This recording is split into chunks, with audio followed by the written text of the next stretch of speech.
एक दिल को छू लेने वाली भावनात्मक कहानी। एक परिवार, एक व्यवसाय और एक तूफान की तरह आई मुसीबत पर। नमस्कार दोस्तों, मेरे चैनल पर आप सभी का स्वागत है। तो आज की कहानी का नाम है तूफान के बाद की सुबह। ये कहानी है मुंबई की और इसके मुख्य किरदार हैं आरव, सान्या, मिस्टर कपूर और नैना कपूर। तो जानते हैं इन सभी के बारे में। पहले आरव कपूर एक 28 साल का युवक है, खुश मिजाज है, मस्ती भरा है, लेकिन जिम्मेदारियों से दूर है। सान्या मेहरा एक 26 साल की लड़की है, अकाउंटेंट है, मेहनती है, सादगी से भरी हुई है, लेकिन बहुत ही आत्मविश्वासी लड़की। मिस्टर कपूर आरव के पिताजी हैं, कपूर इंडस्ट्री के मालिक और छोटे व्यापारियों को और व्यापारों को मशीनें सप्लाई करते हैं। नैना कपूर आरव की माँ है, शांत हैं और संवेदनशील हैं। तो शुरू करते हैं। कहानी क्या है, क्या तूफान आता है और कैसे वो उससे आगे निकलते हैं या उसमें फंस जाते हैं। कहानी अगर अभी तक शुरुआत में पसंद आ रही है आपको, तो चैनल को लाइक, शेयर और सब्सक्राइब ज़रूर कर दीजिएगा। वापस लौटते हैं अपनी कहानी में। मुंबई की चमकती सड़कों पर कपूर इंडस्ट्रीज़ का नाम सब जानते थे। मिस्टर कपूर ने जीरो से कंपनी अपनी खड़ी की थी और बहुत ऊंचे तक पहुंचाया था। आरव उनका इकलौता बेटा लंदन से MBA करके लौटा था, पर बिजनेस में दिलचस्पी से ज़्यादा उसे अपने दोस्तों, पार्टियों और रेसिंग कारों में मज़ा आता था। बेटा, कंपनी संभालने का वक्त आ गया है। मिस्टर कपूर की आवाज़ में उम्मीद थी। आरव ने मुस्कुराते हुए कहा, पापा अभी तो जिंदगी शुरू हुई है, बाद में देखेंगे। 1997 जैसी ही एक आर्थिक मंदी भारत में भी दस्तक देती है। रुपया गिरता है, ऑर्डर रुकते हैं और कपूर इंडस्ट्रीज घाटे में चली जाती है। मिस्टर कपूर को दिल का दौरा पड़ता है। अस्पताल में उनकी आखिरी बात थी, आरव अब सब कुछ तुम्हारे हाथ में है। आरव की पूरी दुनिया हिल जाती है। पहली बार उसे एहसास होता है जिंदगी का असली इम्तिहान, असली तूफान तो अब शुरू हुआ है।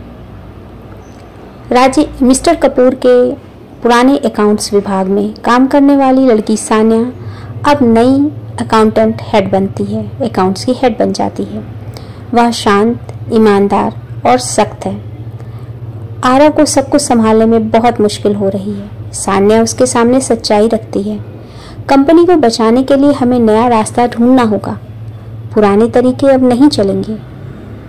पहले आरव को उसका कहना और उसका लहजा दोनों ही पसंद नहीं आता, पर धीरे धीरे सान्या की सच्चाई और मेहनत उसे प्रेरित करती है। कैसी लग रही है आज की कहानी? अगर पसंद आ रही है तो चैनल को लाइक कर दीजिए, शेयर कर दीजिए और साथ ही सब्सक्राइब भी कर दीजिएगा। चैनल पर नए हैं तो बेल आइकन में ऑल पर ज़रूर टिक कर दीजिएगा, ताकि नए वीडियोस की नोटिफिकेशन आपको मिलती रहे। वापस लौटते हैं कहानी में। बिजनेस पर कर्ज हो गया है, बैंक के नोटिस पे नोटिस आ रहे हैं, कर्मचारियों की नाराजगी है। हर दिन एक नई मुसीबत से आरव का सामना होता है। उसके दोस्त जो पुराने थे सब उसे छोड़ देते हैं। पार्टी की जगह अब दफ्तर में वो रातें गुजारता है।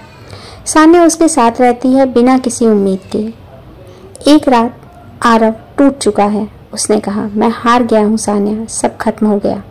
सान्या मुस्कुराई और बोली, तूफान हमेशा सब कुछ नहीं ले जाता, कुछ बीज जरूर छोड़ जाता है, बस उन्हें पहचानने की हिम्मत चाहिए।